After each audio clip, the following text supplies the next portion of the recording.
Everyone, আমি সুপ্রজিৎ। তো আজকে আমি একটা কন্নাডা সিনেমা রিভিউ করব। তো সেই সিনেমাটার নাম হচ্ছে শাকাহারি। ইয়েস, এটা এই বছর আর কি ফেব্রুয়ারি 2024, মানে এই বছরই রিলিজ হয়েছে। তো এই সিনেমাটা এখন কারেন্টলি অ্যামাজন প্রাইমে অ্যাভেলেবল রয়েছে। অ্যান্ড প্লাস এটা আপনারা চাইলে টরেন্ট থেকেও ডাউনলোড করে দেখতে পারেন। তো আমি অ্যামাজন প্রাইম থেকে আর কি ছবিটা দেখে উঠলাম। তো এই ছবিতে আর কি লিড কাস্টে রয়েছেন রঙ্গায়না রঘু, গোপাল কৃষ্ণ দেশপান্ডে, আরও অনেক অ্যাক্ট্রেসেসরা রয়েছেন, কিন্তু এই দুটো অ্যাক্টর হচ্ছে এখানে মেন আর কি ক্যারেক্টার্স প্লে করছেন। তো রঙ্গায়না রঘু এখানে একজন লোকাল ধাবার আর কি শেফ কাম ওনার হয়েছেন। আর এই রঙ্গায়না রঘু এখানে একটা এসআই, একজন সিনিয়র ইন্সপেক্টর, মানে এসআই, তো সে একজন পুলিশ অফিসার। তো এই দুজন ক্যারেক্টার আর কি মেন ক্যারেক্টার্স। তবে একটা কথা বলে দিই, যে এটা একটা খুবই কম বাজেটে করা সিনেমা, আর এখানে কিন্তু কোনো বড় নাম করা সুপারস্টার মেগাস্টার কিন্তু কেউ নেই। আর এরা কিন্তু পরিচিত নাম কন্নাডা সিনেমায়, তবে এরা ক্যারেক্টার অ্যাক্টার্স, মানে ক্যারেক্টার রোলস করেন। আর তাছাড়া সাইড ভিলেনের রোলসও এটা করেন, রঙ্গায়না রঘু আর গোপাল কৃষ্ণ দেশপান্ডে। তো এই দুটো অ্যাক্টরকে আমার চেনা আছে, যেহেতু আমি কন্নাডা সিনেমা আর কি দেখি অনেকগুলো। তো যাই হোক, এবারে ফিরে আসি গল্পে। তো গল্প হচ্ছে এমন যে এই যে এসআই যে রয়েছে, ঠিক আছে, তার মানে পার্সোনাল লাইফটা একটু টার্ময়েল দিয়ে ফেস করছে। কেন তার পার্সোনাল লাইফে টার্ময়েল আছে? বিকজ তার স্ত্রী আর তার বাচ্চার থেকে সে দূরে থাকে। তার স্ত্রী আর বাচ্চা আর কি একটা জায়গায়, আর সে আরেকটা জায়গায় এসআই হিসেবে পোস্টেড আছে। আর তাছাড়া সমস্যা আরেকটা রয়েছে, তার স্ত্রীর কিন্তু মানে শরীরের অনেক সমস্যা আছে। তার স্ত্রীর কিন্তু শরীরটা ভালো নয়, ঠিক আছে, শ্বাসকষ্টে সে ভুগছে। সে আর কি নিজের স্বামীর উপরে বেজায় চটে আছে। তার স্বামী আর কি এখানে আসছে না, এসে তার সেবা করছে না।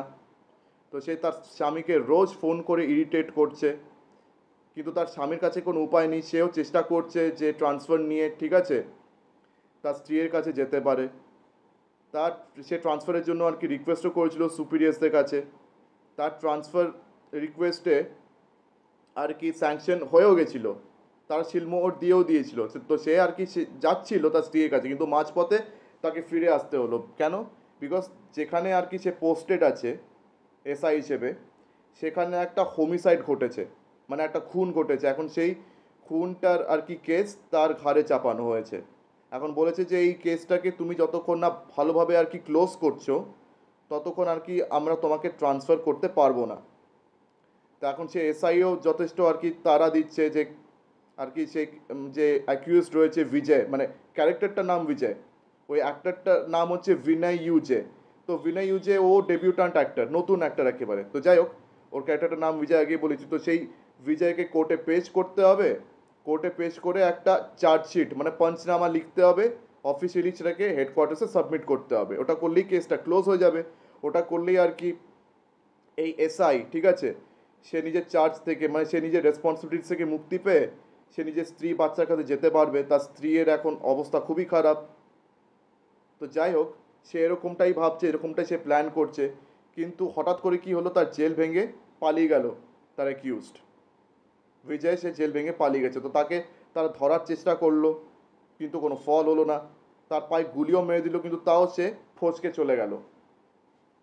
আর ওদিকে যে লোকাল শেফ রয়েছে রঙ্গায়না রঘু, ঠিক আছে, তাকে যখন প্রথমবার দেখানো হয়েছে সিনেমায়, তখন সে, ঠিক আছে, নিজেরই ধাবার ভিতরে একটা ঘরে সে একটা ডেড বডি, ঠিক আছে, কার ডেড বডি জানা নেই, তার ডেড বডিকে সে কাটছে, মানে কেটে টুকরো টুকরো করে একটা ওভেনে সেখানে আগুন জ্বালানো, সে ওভেনে আর কি ডেড বডির এক একটা পিস সেখানে আর কি ফেলে দিয়ে পুরো পুড়িয়ে আর কি জ্বালিয়ে দিয়েছে। আর তাছাড়া যার রক্ত তার গায়ে লেগেছিল বা ওই মানে মেঝের মধ্যে লেগেছিল, সে সেই রক্তটাকে পুরো ধুয়ে সাফ করে দিয়েছে। সে নিজে চান করে নিয়েছে, মানে ওই করে ডেড বডিটাকে পুরো উধাও করে দিয়েছে। যেভাবে এভিডেন্স উধাও করে দেয়, সেভাবে পুরো ডেড বডি, তার রক্তের চিহ্ন ফিহ্ন সব উধাও করে দিয়েছে। এখন সেটা কার ডেড বডি ছিল জানা নেই, কিন্তু সে নিজের ধাবাটাকে মানে চালাচ্ছে। তার একটা লোকাল ধাবা, মানে খুব একটা, মানে বুঝতেই পারছেন, ভালো কোয়ালিটির না। আর সেই ধাবাটা আর কি তার 3 পুরুষ ধরে চলছে, তার দাদুর সময় থেকে আর কি সে ধাবাটা চলছে। মোটামুটি যেরকম লোকাল ধাবা হয় না, সেরকম ধাবা। আর ওখানে ওই ভেজিটেরিয়ান খাবার দাবার পাওয়া যায়। আর সিনেমাটার নামও হচ্ছে শাকাহারি, আগেই বলেছি। তো তার কাস্টমার্সরা এসে সারাক্ষণ কমপ্লেন করতে থাকে যে তার আর কি ধাবাটাকে আপগ্রেড করাচ্ছে না কেন, সেই পুরনো কালের জিনিসপত্র রয়েছে, কিছুই মানে নতুন নেই, আর আইটেমও সেই একই রয়েছে, কিছু নতুন অ্যাড হচ্ছে না। যাই হোক, এসব হ্যানা ত্যানা আর কি কমপ্লেন্টস তো আসতেই থাকে, কিন্তু তার ধাবা তাও চলছে, মানে তার ধাবা সে চালিয়ে যাচ্ছে। তো এবারে কি হলো, যে এই বিজয় যে অ্যাকিউজড, ঠিক আছে, সে যে পুলিশের হাত থেকে ফসকেছে, সে ভেরি কোইন্সিডেন্টালি, ঠিক আছে, সবার অজান্তে সে ওই ধাবাটাতে ঢুকে পড়েছে, ধাবার ওই ঘরটাতে আর কি সে খাটে শুয়ে পড়েছে। সে পরে গিয়ে আর কি যখন ওই ঘরে ঢুকে আর কি তাকে দেখতে পায়, তখন তাকে আর কি বিজয় নিজে গল্প বলা শুরু করে। তো এই যে বিজয়, সে কিন্তু আসলে একজন অনাথ। সে অনাথ আশ্রমে বড় হয়েছে, তো অনাথ আশ্রম থেকে তার একটা বন্ধু রয়েছে, যে তার প্রাণের চেয়েও প্রিয় বন্ধু। তো সে আর কি তার সঙ্গে কলেজ অবধি পড়েছে, তারপরে তার আলাদা হয়ে যায়। বিকজ এই যে বিজয়, সে এবারে আর্মিতে এনরোল করিয়ে নেয়। তো সেখানে আর কি তাকে অ্যাকসেপ্ট করে নেয়, এবং তাকে একটা ট্রেনিং পিরিয়ডের জন্য তার ডাকে 2 বছরের জন্য। আর তার যে বন্ধুটা, সে একটা লোকাল আর কি মানে কি মুদির দোকান চালানো শুরু করে। তো ঠিক আছে, তো তার আর কি ওই আর্মি থেকে ওই লেটারটা আসার আগে তার বন্ধু তাকে আর কি একটা এমার্জেন্সি বলে ফেরত ডাকিয়ে নেয়। তারপরে আর কি সেই বন্ধুটা কি করে, বিজয়ের একটা মেয়ের সঙ্গে বিয়ে করিয়ে দেয়, মানে সম্পর্ক আর কি সব অ্যারেঞ্জমেন্ট করে বিয়ে করিয়ে দেয়। তো সেই মেয়েটার যে মানে ক্যারেক্টার প্লে করছে, সেই ক্যারেক্টারটার নাম কিন্তু সগন্দিকা, আর সেই অ্যাক্ট্রেসের নাম হচ্ছে নিধি হেগড়ে। তো এও কিন্তু পরিচিত নাম নয়। তো যাই হোক, তো তার সঙ্গে আর কি বিয়েটা ভালোভাবেই হলো, কয়েকদিন ভালো যাচ্ছিল। তারপরে তো তার আর্মি থেকে তো সেই চিঠিটা এলো, তাকে এবারে ফেরত যেতে হবে। তো তার স্ত্রী খুব দুঃখী ছিল, বেচারি বেচারি সে এবার একা পড়ে গেছে, আর সে ফেরত যাবে, আর ফেরত চলেও গেছিল। আর তার আর্মিতে ট্রেনিং চলছে, সেই দরুন আর কি তার ওই বন্ধুটা যে আর কি যে আর কি তার বিয়ে অ্যারেঞ্জ করলো, যে আর কি এখানে মুদির দোকান চালাতো, তো সে তাকে চিঠি লিখে আর কি বলছে যে তার স্ত্রীর একটা অন্য ছেলের সঙ্গে অ্যাফেয়ার চালু হয়ে গেছে। তো সে সব কিছু ছেড়ে ছুড়ে এখানে চলেও আসে। আর সে দেখে যে এটা একদম সত্যি, মানে তার বন্ধু যা বলেছে একদম সত্যি কথা বলেছে, তার স্ত্রী সত্যি একটা অন্য ছেলের সঙ্গে মানে অ্যাফেয়ার চলছে। তো এখন সে নিজের স্ত্রীকে কনফ্রন্ট করেছে, তো ওদের মধ্যে তুমুল ঝগড়াও হলো। তারপরে আর কি সে নিজের বন্ধুর সঙ্গে একটা আর কি চুরিখানায় গিয়ে সেখানে প্রচুর ড্রিঙ্ক করেছে, এখন ড্রিঙ্ক করেছে আবার ওই বাড়িতে ফিরছে।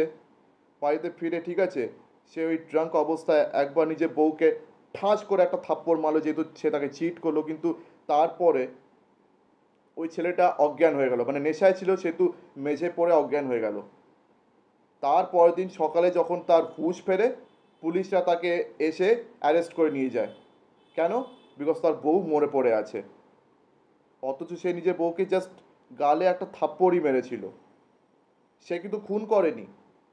কিন্তু তার স্ত্রী সেখানে মরে পড়ে আছে, মানে শি ইজ মার্ডার্ড। এখন তাকে কে মেরেছে, কে মার্ডার করেছে, কিছু জানা নেই। কিন্তু এখন দোষটা তো পড়েছে বিজয়ের ঘাড়ে। এখন ওকেই মার্ডারের মনে করে তাকে আর কি থানায় বন্দি করে নিয়ে গেছে।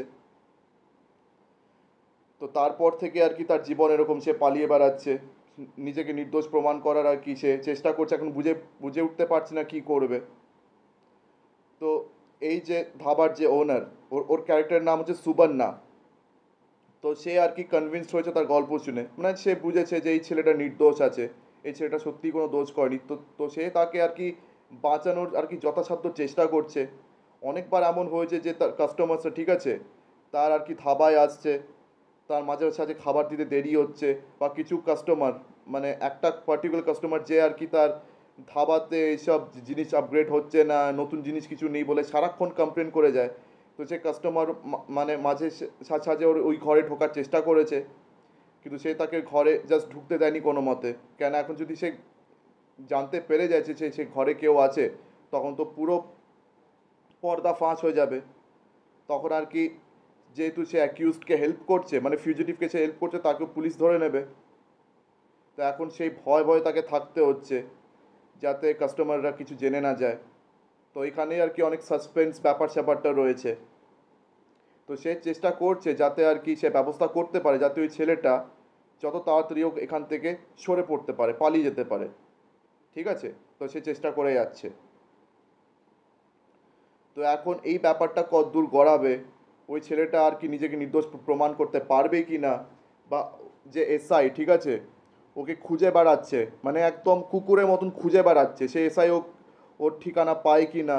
কারণ অনেকবার কিন্তু ওই এসআই বা তার যে পুলিশ সতীর্থরা তারাও কিন্তু ওর ধাবায় এসে কিন্তু খাবার খায়, তারাও কিন্তু অনেকবার তার ধাবায় এসছে, ধাবায় এসে খেয়ে গেছে, খেয়ে দিয়ে গেছে। তো তখনও আর কি তার এই ধাবার ওনারটাকে মানে সুবর্ণাকে ভয় ভয়ে থাকতে হয়, তারা যেন জানতে না পারে যে ওই অ্যাকিউজটা আর কি ওর ধাবাতে এসে লুকিয়ে আছে। এই পুলিশরা তো তাকে সন্দেহ করছে না আপাতত, এই পুলিশদের কাছেও কোনো রকম নলেজ নেই বা কোনো রকম তাদের কাছে আন্দাজই নেই, তারা কোনো রকম আন্দাজই করতে পারছে না যে তারা যে অ্যাকিউজকে খুঁজে বেড়াচ্ছে সেই ধাবায় লুকিয়ে আছে। তো এখানেই আছে প্রচুর সাসপেন্স ব্যাপার স্যাপার। তো এখন এই কেসটা কতদূর গড়ায়, ঠিক আছে, এই কেস কতদূর গড়ায়, এখন তারা আসল খুনিকে আদৌ খুঁজে পাবে নাকি এই বিজয়কেই আর কি মানে ক্রিমিনাল বলে কেসটাকে ক্লোজ করবে। এবার এই বিজয়ের কি হবে, বা এই যে ধাবার যে ওনার, সে প্রথম সিনে ঠিক আছে কার ডেড বডিটাকে কাটছিল আর কেটে সেটাকে কেন গায়েব করিয়ে দিল, ওইভাবে ওভেনে পুড়িয়ে কেন গায়েব করে দিল, কার সে খুন করেছে, ঠিক আছে। তো এই সব কিছু ব্যাপার স্যাপার আর কি জানার জন্য আপনাকে এই সিনেমাটা দেখতে হবে।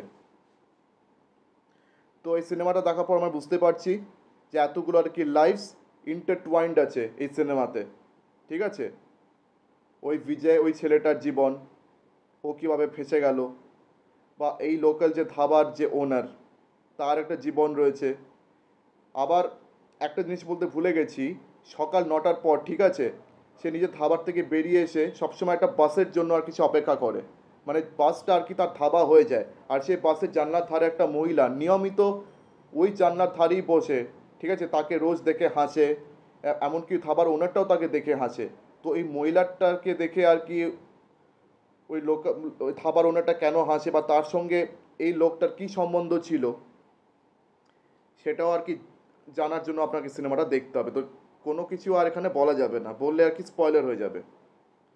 তো এটা আমার দেখা একটা খুবই ভালো একটা সাসপেন্স থ্রিলার ছবি হয়েছে, মানে এখানে মিস্ট্রিও আছে প্লাস সাসপেন্স ব্যাপার স্যাপারও আছে। তো সিনেমাটা কিন্তু খুবই ভালো হয়েছে। তবে হ্যাঁ, কন্নাডা সিনেমার আর কি কিছু সমস্যাও আছে। আমি কন্নাডা সিনেমার যতগুলো আর কি থ্রিলার ছবি দেখে এসেছি, প্রত্যেকটা সিনেমাতে আমি দেখেছি একটা মানে রোম্যান্টিক ট্র্যাক অলওয়েজ ঢোকানোর চেষ্টা করে, এখানেও কিন্তু রোম্যান্টিক ট্র্যাক রয়েছে, এই সিনেমাতেও কিন্তু রোম্যান্টিক ট্র্যাক রয়েছে, যেটা মাঝে সাঝে একটুখানি হয়তো পেস বিগড়িয়ে দেয়, একটু আর কি ডাইভার্ট করিয়ে দেয়, ডাইভার্ট করানোর আর কি একটা চেষ্টা থাকে, বা অনেক সময় এখানে কিছু কমেডি জিনিসপত্র ঢুকিয়ে দেয়, যে মাঝে সাঝে আর কি যারা এই যে নসি কাস্টমার্সগুলো রয়েছে যারা খুব নাক গলাচ্ছে তার ধাবাতে, তো তাদের সঙ্গে যখন ঝামেলা করছে সেখানে দেখবেন একটু কমেডি এলিমেন্ট ঢুকিয়ে দিয়েছে। আর এটা শুধু এই সিনেমা বলে না, যে কোনো আর কি কন্নাডা আমি থ্রিলার সিনেমা দেখেছি সব কিছুতে আমি দেখেছি এই ধরনের আর কি উল্টোপাল্টা কমেডি ঢুকিয়ে দিচ্ছে মাঝে সাঝে। সেটা কিছু সিনেমা একটু কম হয় একটু বেশি হয়, এই সিনেমার ক্ষেত্রে কমেডি খুব বেশি ছিল না, কমই ছিল। আর তাছাড়া রোমান্টিক ট্র্যাকস খুব ঢুকিয়ে দেয়। আর কন্নাডা সিনেমার এইসব মানে সিনেমা যখন আপনারা দেখবেন ঠিক আছে, এগুলোতে একটা বাজেট কনস্ট্যান্ট ব্যাপারটা বুঝতে পারবেন, বিকজ এগুলো খুবই মিনিমাল বাজেটে করা ছবি, যেহেতু কোনো সুপারস্টার বা কোনো মেগাস্টার বা কোনো সেরকম বড় হিরো এসব ছবির সঙ্গে যুক্ত নয়, তো সেহেতু মানে আর কি খুবই কম বাজেটে করা ছবি, একটু সমস্যা থাকে, বাট আদারওয়াইজ কিন্তু সিনেমা খুবই ভালো হয়, মানে কনসেপ্ট খুবই ভালো হয়। আর বেশিরভাগই এইসব সিনেমাগুলোকে 5-এ যদি আমাকে জিজ্ঞেস করেন যে কী রেটিং দেওয়া উচিত, তো আমি যে এগুলো 3.2 এই ধরনের রেটিং কিন্তু দেওয়া যায়, মানে এই শাকাহারিকেও আমি কিন্তু 3.2 ওই ধরনেরই রেটিং দেবো ডেফিনেটলি। আর কি মানে এটা একেবারে ফ্ললেস সিনেমা নয়, বুঝতেই পারছেন এখানে কিছু ফ্লস রয়েছে, বাট তাও কিন্তু একটা খুবই ভালো একটা ডিসেন্ট একটা সাসপেন্স মিস্ট্রি থ্রিলার হিসেবে আপনারা অবশ্যই সিনেমাটা দেখতে পারেন। তো আপনাদেরকে অবশ্যই আর কি রিকোয়েস্ট করছি আপনার সিনেমাটা আর কি দেখুন। আর তাছাড়া এরকম অনেক আরও কন্নাডা সিনেমা রয়েছে, একটা যেমন ক্যাঙ্গারু, আমি ক্যাঙ্গারু সিনেমাটার রিভিউ করেছি, আমার চ্যানেলে অবশ্যই চেক আউট করতে পারেন। আর তাছাড়া আরেকটা সিনেমা রয়েছে মারিচি, ওটার আমি এখন রিভিউ করিনি, তো এই মারিচি ওটা একটা ভালো সিনেমা হয়েছে। বা রঙ্গিতা রঙ্গা, 2015-তে একটা খুব ভালো আর কি মার্ডার মিস্ট্রি ছিল রঙ্গিতা রঙ্গা, তো এই সিনেমাগুলো আমি বলছি না যে একেবারে ফ্ল রয়েছে কিছু, কিন্তু তা সত্ত্বেও কিন্তু গল্প খুব ভালো, মানে গল্পটা খুব ভালোভাবে বোনা হয়েছে। ক্যারেক্টার্সগুলো মানে কোন দিকে ঝুঁকবে, বা সিনেমা আমাদেরকে কোন দিকে নিয়ে যাবে, বা কী তার টুইস্ট হবে, এগুলো আমরা কখনোই আগে থেকে প্রেডিক্ট করতে পারি না। তো মানে এইসব কারণে কিন্তু এই সিনেমাগুলো খুব ভালো লাগে দেখতে, কারণ কনসেপ্টও খুব ভালো থাকে, ইউনিক থাকে, ভালো থাকে। আর তাছাড়া এই কথাগুলো বলার আরেকটা কারণ, এই ধরনের সিনেমাগুলো দেখবেন কর্ণাটকের বাইরে খুব একটা মানে প্রমিনেন্স পায় না, কর্ণাটকের বাইরে খুব একটা লোকেরা কিন্তু এই সিনেমা সম্বন্ধে ভালোভাবে জানতে পারে না। তো আমি চেষ্টা করছি যে এই ধরনের সিনেমাগুলো রিভিউ করে, ঠিক আছে, এই ধরনের সিনেমাকে প্রমোট করার আমি আমার তরফ থেকে চেষ্টা করছি। তো আমি আপনাদের সবাইকে রিকোয়েস্ট করছি যে আপনারা এই ধরনের সিনেমাগুলো দেখুন, ঠিক আছে, দেখে আপনারাও ওই একই জিনিস করুন, যে এটাকে প্রমোট করুন বা কাউকে সাজেস্ট করুন যে এই ধরনের সিনেমা যেন তারা দেখে, যাতে তাদের সিনেমাগুলো একটা ভালো বুস্ট পেয়ে যায়, একটা ভালো মানে পাবলিসিটি পায়, একটা প্রমিনেন্স পেয়ে যায়। কেন জেনারেলি এই ধরনের সিনেমাগুলো খুব একটা ভালো কিন্তু প্রমিনেন্স পাবলিসিটি পায় না। তো সেই জন্য রিকোয়েস্ট করছি আপনাদের সবার কাছে যে আপনারা এই ধরনের সিনেমাগুলোকে দেখুন, আর এগুলোকে অবশ্যই আপনারা এটাকে পাবলিসাইজ করার চেষ্টা করুন নিজেদের তরফ থেকে, নিজের বন্ধুদেরকে সাজেস্ট করুন। তো এটাই আমার রিকোয়েস্ট। আর তাছাড়া আরেকটা কন্নাডা সিনেমা তো নিশ্চয়ই শুনেছেন, ইউ টার্ন, যেটা আবার তেলেগুতে রিমেক হয়েছিল। তো যাই হোক, বাকি ওইসব সিনেমার তো এখনও সেই সৌভাগ্য ঘটেনি যে এগুলো রিমেক হয়েছে বা হবে বলে। বাট আমি চাইছি এগুলোরও যেন ভালোভাবে আর কি পাবলিসাইজড হোক, প্রমোট করা হোক এইসব সিনেমাগুলোকে। তাহলে কন্নাডা সিনেমাটাও আগে এগোবে, কন্নাডা ইন্ডাস্ট্রিটাও তাহলে আরও আগে এগোবে। তো যাই হোক, আমার ভিডিওটা আপাতত এখানেই শেষ করছি। আমার ভিডিওটা ভালো লেগে থাকলে অবশ্যই লাইক করুন, আমার ভিডিওটি বেশি বেশি করে ডেফিনেটলি শেয়ার করে দেবেন, আর হ্যাঁ, আমার চ্যানেলটিকে অবশ্যই সাবস্ক্রাইব করে দেবেন। আপনাদের মতো অনেকেই এমন আছে যারা আমার আর কি এই ভিডিওটি বা আমার চ্যানেলটি নতুন দেখছেন। তো আপনাদের সবার কাছে রিকোয়েস্ট করছি আমার চ্যানেলটিকেও ডেফিনেটলি সাবস্ক্রাইব করুন, ঠিক আছে। তো আজকে দিনের মতন আমি বিদায় নিলাম, চোখ এখন পরবর্তী ভিডিওতে। ধন্যবাদ।